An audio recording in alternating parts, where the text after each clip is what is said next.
Uma ótima tarde a todos. Começamos agora a segunda edição do Agricultura BR desta quinta-feira, dia 13 de agosto. Que bom estar contigo. Estamos agora nas antenas parabólicas em todo o país. Também pelo portal sba1.com, o portal dos bons negócios, das notícias do agronegócio. Você acompanha por aqui. Também estamos ao vivo no Facebook e no YouTube. Você acompanha todas as informações. Você também nos acompanha a partir de agora, também pela Claro TV, pela NET TV, está acompanhando todo o Brasil, na NEL TV no Brasil e no Paraguai, e também, a partir deste momento, a TV Imaculada Conceição está linkada no Agricultura BR e transmitindo com sinal aberto em todo o estado do Mato Grosso do Sul. E eu começo essa edição falando a respeito de comercialização de soja. E a Datagro, a equipe de França Júnior, divulgava na tarde desta última quarta-feira a comercialização de soja. E eu vou destacar os números para a campanha 2020 e 2021, porque elas atingiram 41,6% no último período analisado por Datagro. E é o que nós vamos ver agora na tela, como é que vem essa comercialização da oleaginosa, comercialização antecipada. Essa safra começa ou tem a liberação para ser cultivada a partir do mês de setembro em parte dos principais estados produtores do Brasil, se é que vamos ter condições climáticas para isso. Mas atualmente, como eu disse, comercialização em 41,6%, em cima, considerando aí então uma comercialização de cerca de 54 milhões e 800 mil toneladas, se considerada a previsão da Datagro de produção brasileira. A Datagro acredita numa produção brasileira na safra 2020-2021 de 131 milhões 690 mil toneladas.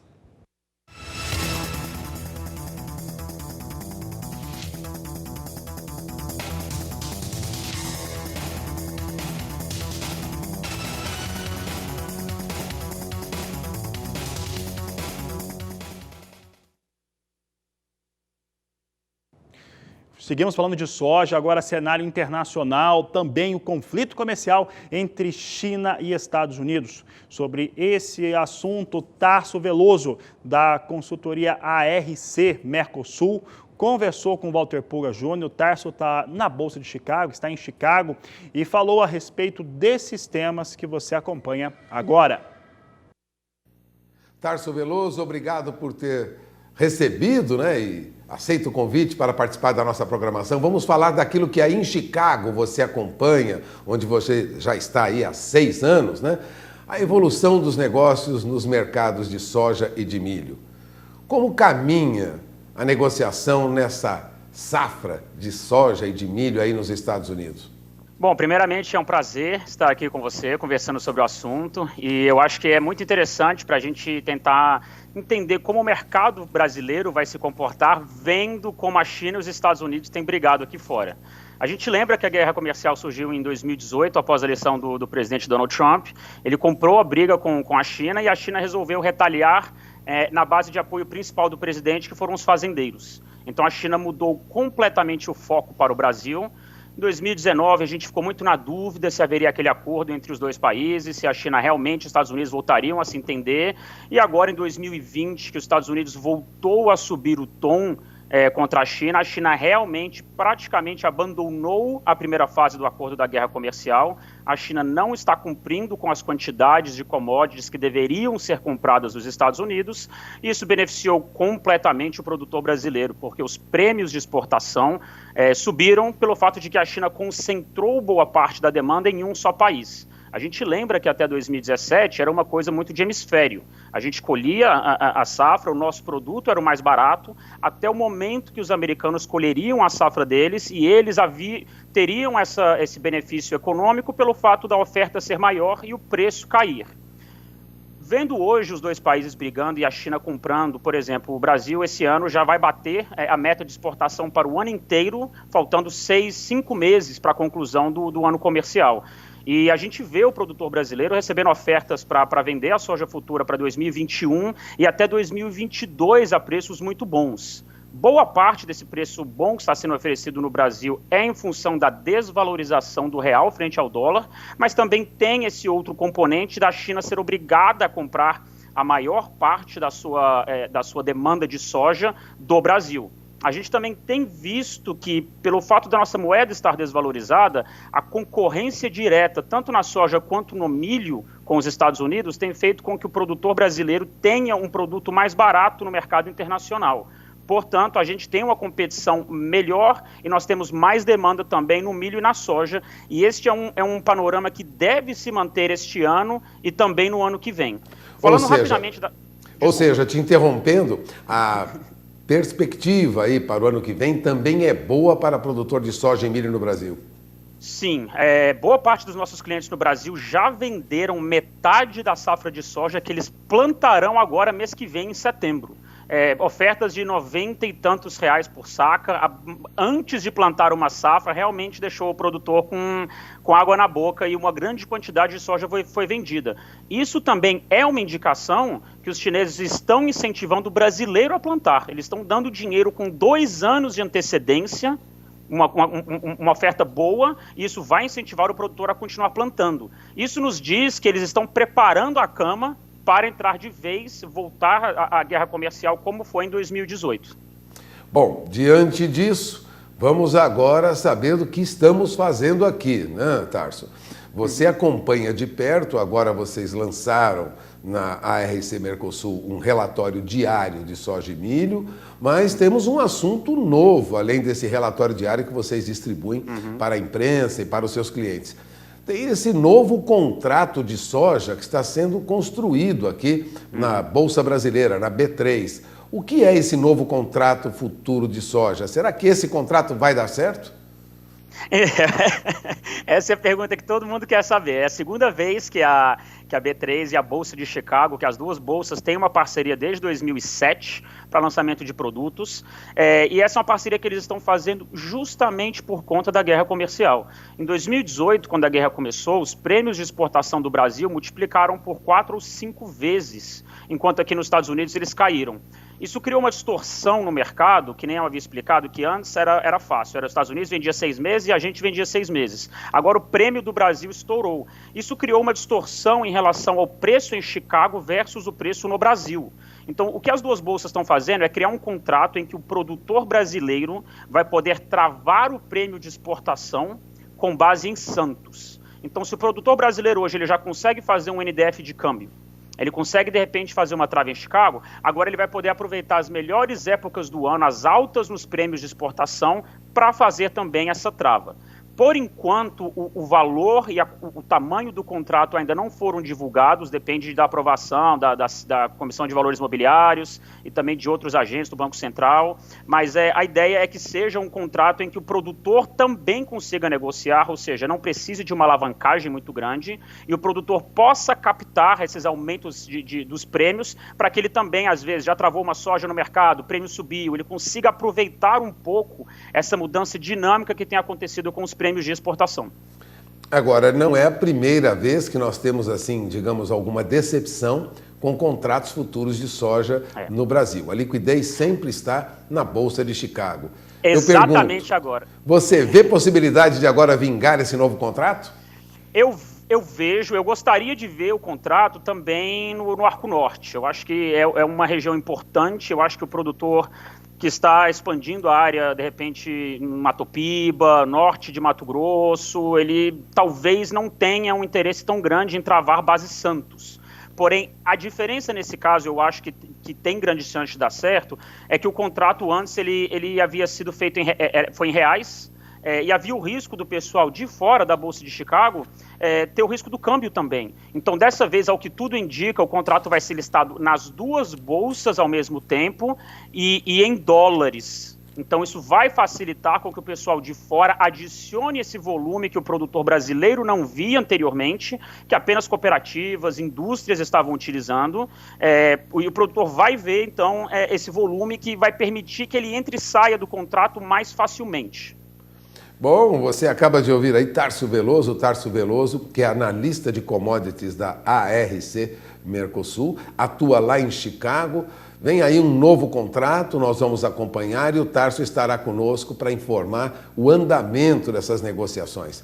Muito obrigado, Tarso. Eu agradeço, Polga, um prazer estar aqui novamente e nós nos falamos em breve. Bom, eu agradeço mais uma vez a entrevista do Tarso Veloso, lá de Chicago, onde ele atua. Perspectiva aí de novo contrato futuro para a soja no Brasil. Quem sabe, desta vez, o contrato avança. O mercado brasileiro hoje é totalmente desatrelado de soja, isso já vem acontecendo há quase 2 anos e tem sido uma solicitação, uma pressão interna pelos negociadores, esperamos que funcione. Voltando a falar de Estados Unidos, hoje teve relatório de vendas e exportações, tanto da safra 19-20 quanto da 20-21, um volume muito expressivo na 20-21. Eu vou começar mostrando a safra 19-20. Estão vendendo ainda essa safra? Você vê aqui que a venda semanal encerrada em 8 de agosto totalizou 570.110 toneladas. A safra já alcançou vendas de 47.510.000 toneladas. No meu entendimento, não tem tempo hábil para entregar tudo. Meta de exportação era de 44.910.000 toneladas, bastante tímida, evidentemente, por conta das condições norte-americanas. Parte dessa soja aqui deve ser migrada para os negócios com a safra 2021. Você viu 511.000 toneladas que foram vendidas? 470.000 foram para a China. Vamos ver agora a safra 2021, vendas também encerradas em 8 de agosto. Agora você vai ver como foi volumosa e como a participação chinesa é expressiva. Veja só aqui o volume de vendas, olha só, semana vendeu 2.830.000 toneladas de soja na China, para vários destinos, mas praticamente tudo para a China. A safra norte-americana até agora, na safra 2021, foi comercializada 17.970.000 toneladas. A meta de exportação norte-americana subiu nesta última quarta-feira, com relatório de oferta e demanda, subiu 2 milhões de toneladas para 57.830.000 toneladas. Dos 2.830.000 toneladas que foram vendidas pelos norte-americanos, 2,5 milhões, somando aí o que está com destino China direto ou não declarado, chega a 2.500.000 toneladas. Então, praticamente toda a soja foi vendida para os chineses. Também trago dados agora relacionados ao que vem acontecendo com as vendas avulsas. Hoje teve venda avulsa declarada, você vê o volume aí na tela, vou até dar uma olhada também, 397.000 toneladas que foram reportadas por exportadores privados norte-americanos nesta quinta-feira. Também adivinha para onde foi? Para a China. E olha, o relatório de oferta e demanda dos Estados Unidos ontem trouxe números interessantes em relação à safra norte-americana. Melhorou a condição chuvosa, as últimas 3 semanas foram de melhoras também na avaliação de safra do Departamento de Agricultura norte-americano e eles subiram de pouco mais de 112 milhões de toneladas na estimativa de produção para mais de 120 milhões de toneladas. Isso torna a safra 2021 dos Estados Unidos a segunda melhor safra deles da história. Vamos ver como é que vem soja em Chicago. Soja em Chicago que ontem fechava em alta, isso por conta da situação que foi criada também pelo relatório, que subiu a estimativa de importação chinesa de 95 milhões de toneladas para 98 milhões de toneladas, fez com que esses dados ficassem muito expressivos. Eu vou tentar colocar soja em Chicago, ainda não temos soja em Chicago, como é que tem a operação, mas soja operava em alta nesta última quarta-feira. Daqui a pouco nós vamos ver o mercado futuro ao vivo. Mas quem comenta esses dados que eu estava dizendo agora, dos Estados Unidos subirem muito, de 112 para 120 milhões, a sua estimativa de produção. A do Brasil em relação às exportações, chegando agora a 84 milhões de toneladas. E os chineses comprando 98 milhões de toneladas, é o analista de mercado Steve Ketcher. Ele está na Europa, está em Malta, ele trabalha, entre outras empresas aqui no Brasil, com a Cereal Par, e ele participa agora do Agricultura BR. Boa tarde, Steve. Uma boa tarde a todos. Bom, como vocês sabem, ontem tivemos a divulgação do tão esperado relatório de oferta e demanda americano mundial, o relatório USDA de agosto. Na verdade, os números especificamente para safra americana foram baixistas, porque tivemos números acima do esperado, a começar pela produção americana, estimada em 120 milhões de toneladas, enquanto a expectativa do mercado era de 116. Lembrando que o mês passado a estimativa de produção era 112 milhões de toneladas e no ano passado eles produziram 97 milhões de toneladas.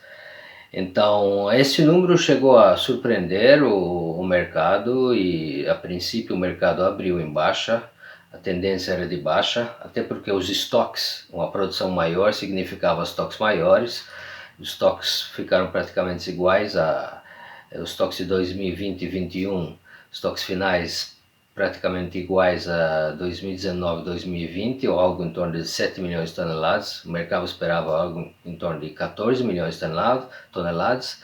Então, do ponto de vista de situação americana, os números não dá para negar que foram negativos.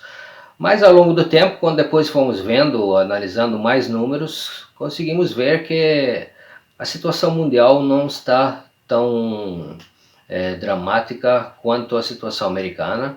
A situação mundial mostra que a demanda está muito forte, principalmente da China, né? Então, os estoques finais mundiais, que estavam previstos em 98 milhões de toneladas, apesar de uma safra maior nos Estados Unidos, acabaram caindo para 95 milhões de toneladas.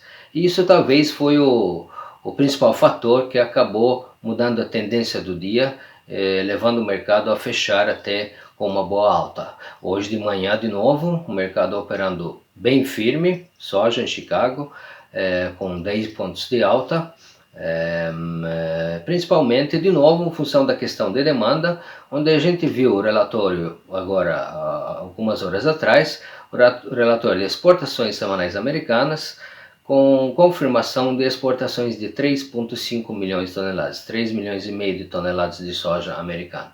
Então esse é o fator que está dando suporte às cotações futuras de soja.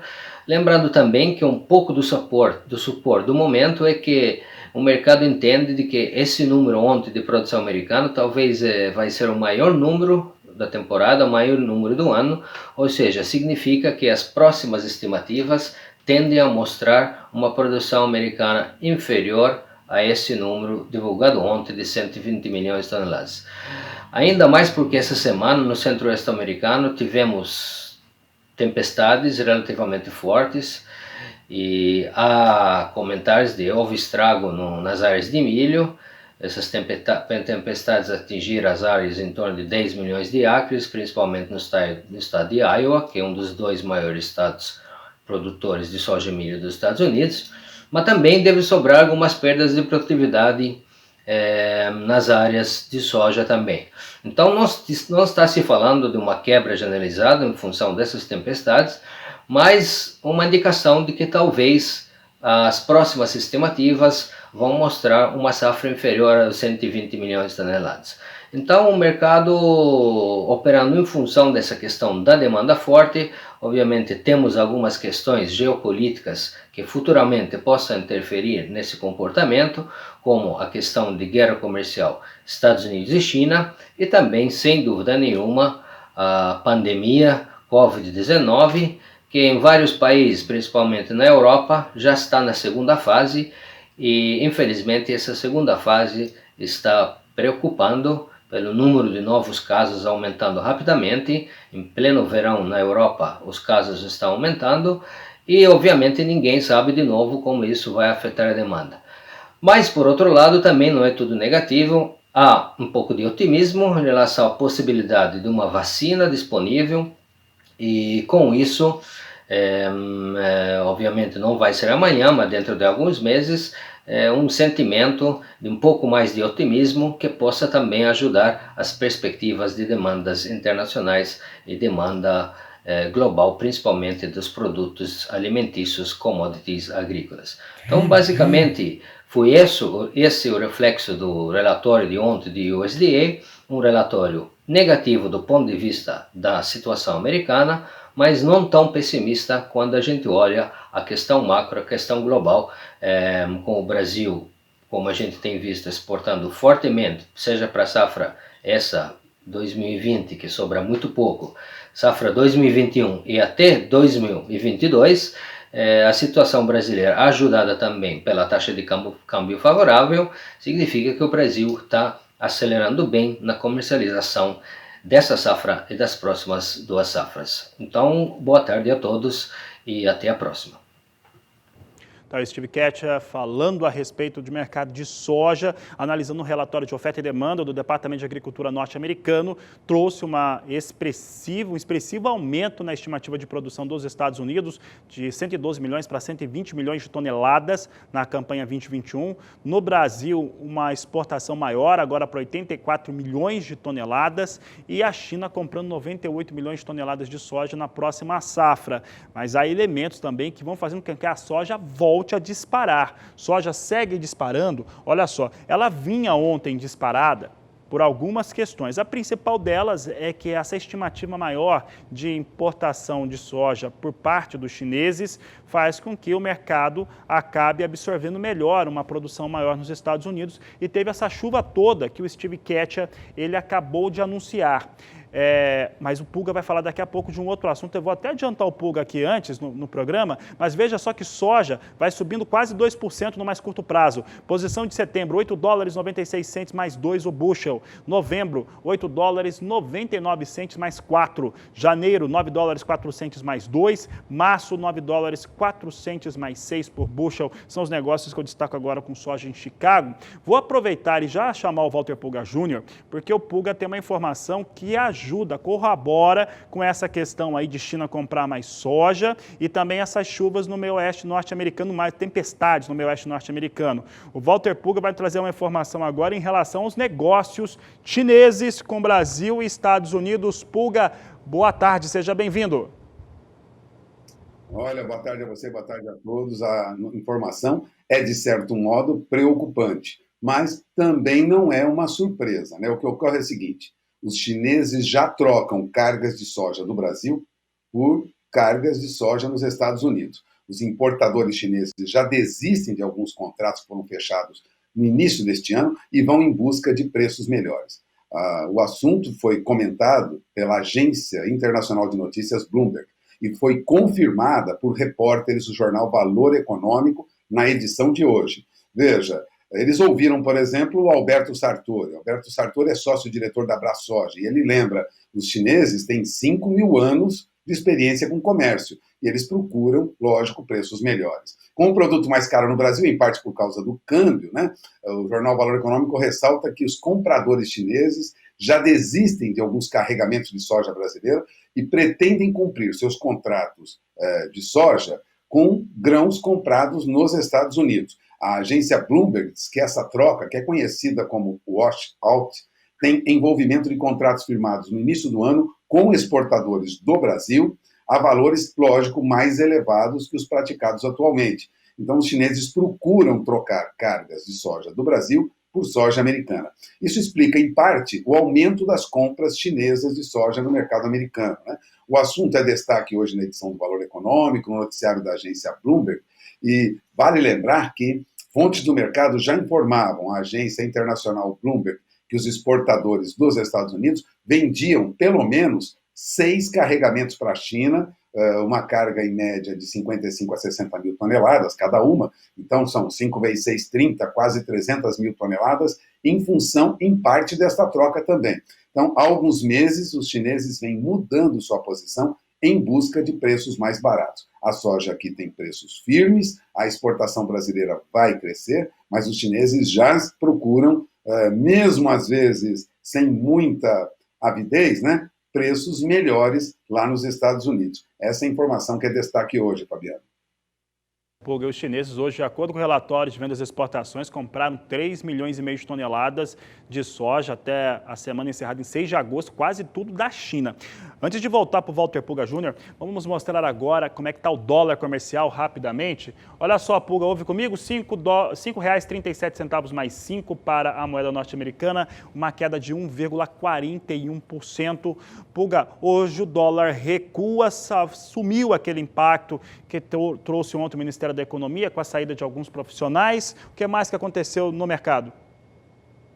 Olha, o mercado reage bem a uma valorização do real e isso tem uma explicação clara. O presidente Jair Bolsonaro, conversando com o presidente do Senado e o presidente da Câmara, garantiu que não pretende ultrapassar o limite de gastos que a legislação impõe ao governo federal. Isso soou como música aos ouvidos dos operadores de mercado, tanto o mercado de ações como o mercado de câmbio, né?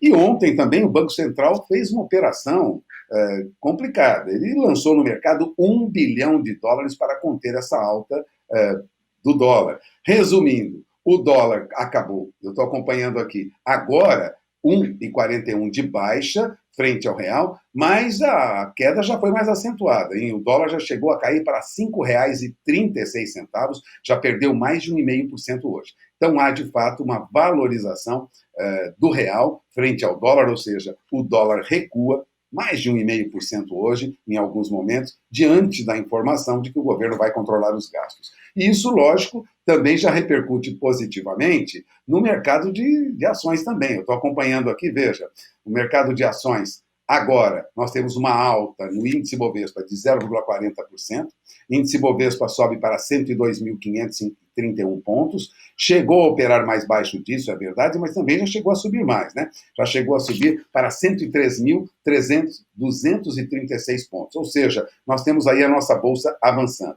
E por que a nossa bolsa avança, né? Avança porque também avançam alguns papéis do agronegócio, viu, Fabiano? Ações da Marfrig subiam agora há pouco, cerca de 4%, afinal, Marfrig apresentou um lucro de R$ 1,590 bilhão, isso repercutiu positivamente. As ações do JBS também sobem 1%, apenas queda para as ações da Brasil Foods, que perdem agora há pouco, perdiam 5%. Ou seja, controle de gastos do governo soa como música aos ouvidos dos investidores. E isso traz uma recuperação para o real e uma continuidade de alta para a nossa bolsa. É com você. Obrigado, Walter Puga. Você viu as indústrias frigoríficas subindo, né, os valores das ações negociadas. O Brasil Foods vai sendo afetado, evidentemente, por conta dessa notícia que foi divulgada na noite de ontem por uma prefeitura lá da China, não vou lembrar o nome exatamente, mas que acusa ter identificado o Covid-19, o vírus, do coronavírus, em embalagens de asa de frango congelada, né? E a OMS disse que isso é quase impossível de transmitir, mas de qualquer maneira identificaram, isso mexe, claro, também com essa empresa que tem como especialidade o frango. Mas voltamos à soja, que a gente já mostrou como é que está o dólar. Mostra a soja no porto aqui para nós. Soja no porto vem com valores a R$ 124,00 a saca de 60 quilos em Santos e Paranaguá, entrega ainda em agosto, é o que nos informam os nossos amigos da Grãos Corretora. Vou falar agora a respeito de abates. Olha, o Instituto Brasileiro de Geografia e Estatística divulgou nesta quinta-feira os números do segundo trimestre do ano de 2020. Eu vou começar trazendo o destaque da carne de frango. Carne de frango teve uma queda. É o que eu vou mostrar rapidamente aqui na nossa tela. Você vai saber como é que ficou esses dados para abate para frango. Você vê aqui um volume de abates de 1 bilhão e 400 milhões de cabeças de frango, uma queda de 1,6%. Isso em peso carcaça representa 3 milhões 210 mil toneladas, ou aqui uma queda de 4% de acordo com os dados do IBGE. Já o abate de suínos foi o que subiu. Suíno subiu o abate. Vamos ver os números aqui em relação ao que aconteceu no segundo trimestre. Eu trago aqui os dados de 12 milhões e 70 mil cabeças que foram abatidas, elevação de 5,9%, o que trouxe um equivalente de carcaça de peso de 1 milhão e 100 mil toneladas, ou alta de 8,2%. Mas o que nós queremos saber mesmo é sobre o abate de bovinos. E o abate de bovinos no segundo trimestre de 2020 recuou 9,7% quando comparado ao mesmo período do ano de 2019. Olha só, coloca na tela, nós temos aqui um volume de 7 milhões 170 mil cabeças que foram abatidas. Isso representa uma queda de 9,7%. O equivalente carcaça é de 1 milhão 850 mil toneladas de carne, né, que foi produzida, com queda, portanto, de 6,6%. Esses são os dados do IBGE e o que nós queremos saber é por quê. E para falar sobre o porquê é que nós convidamos aqui o meu amigo, o nosso colega aqui de trabalho, João Pedro Cuti Dias, consultor do Canal do Boi. João Pedro, vou perguntar já diretamente. Porque quando olha, principalmente o público leigo, 9,7% de queda, não imagina os motivos. E os motivos da queda, se eu fosse resumir de uma maneira só, é porque não tem gado. Mas aí eu quero perguntar para você, que você tem os detalhes. Boa tarde, João Pedro. Por que caiu o abate de bovinos no Brasil? Vamos lá. Você teve um último trimestre de 2019, um preço excepcional. Ele pulou de R$ 160 arroba para 210 no indicador CPEA. Ou seja, você teve um aumento de R$ 50 na arroba em período de 3 meses. Fruto de quê? Da demanda chinesa forte comprando, já se prevenindo para o feriado do Ano Novo Lunar chinês, comprou muito. O preço do boi China chegou a 230, bateu os recordes de preço. O que aconteceu no primeiro trimestre desse ano? Os frigoríficos tentaram, houve aquele problema da pandemia, a China foi o primeiro país que sofreu, porque foi na província de Wuhan. E o que aconteceu? Na cidade de Wuhan, você parou, trancou um pouco as exportações para a China em função do movimento nos portos, a quarentena obrigatória que a maior parte do território chinês teve que fazer. Aconteceu o quê? Aconteceu que os frigoríficos derrubaram o preço, veio para baixo de R$ 200 no indicador. O que aconteceu? Nesse primeiro trimestre desse ano, seria o primeiro trimestre do pessoal e o preço do gado de reposição em alta. Vê os preços que estão correndo do gado magro, do bezerro. O bezerro foi de R$ 1.450 para R$ 2.000 o preço do indicador. Então subiu muito os preços dos animais de reposição.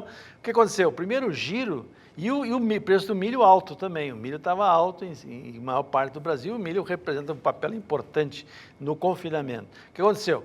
O primeiro giro de confinamento caiu muito. Foi muito fraco. Foi muito fraco.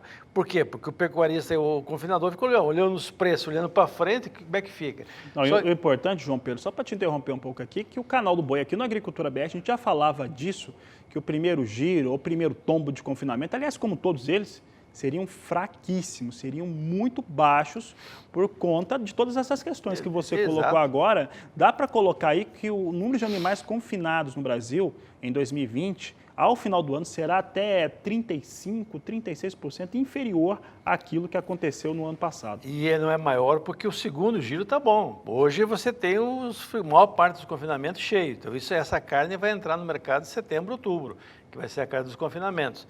Então o que aconteceu? O pecuarista ele vendeu o animal às vezes um pouco mais leve no último trimestre do ano passado, e agora a oferta de animais prontos para abate é muito baixa, para ver que as escalas dos principais polos produtores de carne bovina no Brasil é 2, 3 dias a média deles. Então, nós estamos vivendo um momento que não tem animal e um momento de uma demanda forte de carne. A prova é que o mês passado batemos o recorde de 170 mil toneladas de carne in natura. Ontem, essa semana, segunda-feira, quando divulgou os primeiros números de agosto, já se fala em 8.800. Eu acredito que não vai ficar esse número durante a média do mês de agosto, mas é um número excepcional. Se isso se confirmar ou um pouco abaixo disso, vamos passar outubro de 2019, que foi o mês que o Brasil mais exportou carne in natura. Então você vê o mercado mundial comprando, você vê o câmbio favorecendo, ou seja, um câmbio acima de R$ 5,30, o dólar acima de 5,30, e isso é tão bom que até os balanços frigoríficos estão mostrando números excepcionais, né? É bom. Eles sempre ganham mais. É bom que eles ganhem dinheiro, mesmo o pecuarista fica um pouco mais tranquilo, que vai receber na hora certa. Então, o que nós estamos vendo hoje é a falta de animais e um mercado externo forte. Havia uma expectativa de que a pandemia iria prejudicar muito a demanda no mercado interno, mas não está acontecendo isso. Não sei se foi essa ajuda emergencial, alguma coisa que aconteceu, que o mercado interno não caiu conforme as primeiras expectativas. Mesmo na época forte da questão da pandemia, que os principais estados, São Paulo hoje é o 38% do mercado de carne bovina no estado de São Paulo, fechado e tal, mas não aconteceu isso. E também a exportação crescendo forte. Então, hoje o preço do boi está forte, está firme, a demanda é boa, tanto no mercado interno como principalmente exportação. E o segundo semestre, normalmente, a exportação é mais forte do que no primeiro. O primeiro já foi bom e o segundo, então, a expectativa é muito positiva.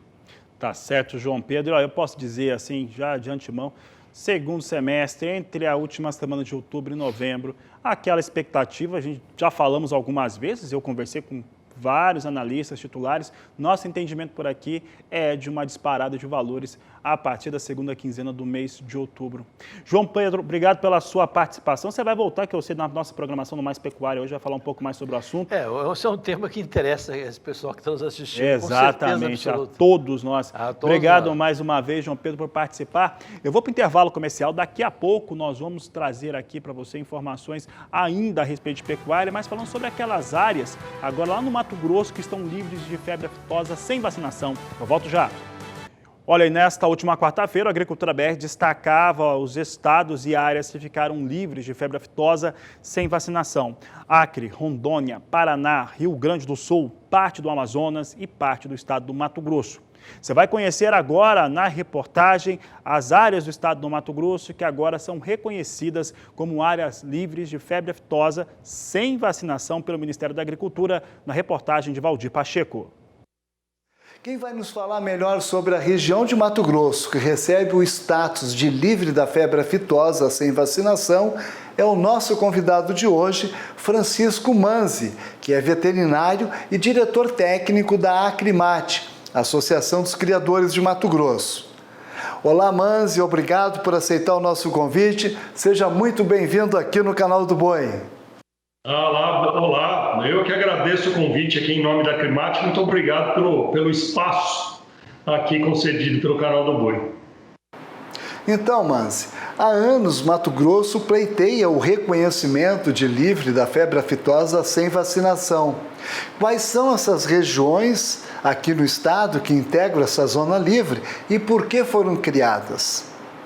Então, a bem da verdade, esse é um plano nacional de erradicação da febre aftosa que vem vindo há muitos anos, vem sendo discutido e se criou, através do Ministério da Agricultura, se dividiu o Brasil em blocos, né? Então, o Mato Grosso, ele pertence ao bloco 4, né? Porém, o bloco 1, que é composto por Rondônia e Acre, o município de Rondolândia e outros municípios, algumas propriedades deles, que é Aripuanã, Colniza, Juína e Comodoro, eles se incorporaram ao bloco 1 porque foi feito um estudo que a gente chama de estudo de redes sociais, onde todo o comércio dessas propriedades, desses municípios, ele já é com o estado de Rondônia. Então, para que eles possam continuar comercializando, que eles foram inseridos também no bloco 1. Essa medida abrange um rebanho de quantas cabeças aproximadamente? Então, hoje ela está entre 600 e 700 mil cabeças, porque era um número menor, porém, como foi se anunciando que ia se retirar a vacina, muitos produtores acabam levando animais para serem contemplados e depois serem comercializados em Rondônia. Então, aumentou esse número hoje entre 600 e 700 mil cabeças, o que corresponde aí a 2, alguma coisa por cento do rebanho do Mato Grosso, que é de 30 milhões de cabeças. Estas fazendas que formam o chamado Bloco 1 realizaram a última vacinação, então, no mês de novembro? Então, isso tudo faz parte desse plano, como eu falei, é um plano que tem 16 operações, 101 ações que culminaram com a retirada, né? E então foram, a partir de novembro, foi a última vacinação.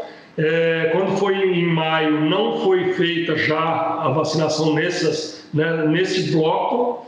E foi feito um exame de sorologia, que é uma análise para ver se existe o vírus circulante. Esse resultado já saiu e com isso foi possível ratificar, foi por isso que o Ministério da Agricultura reconheceu.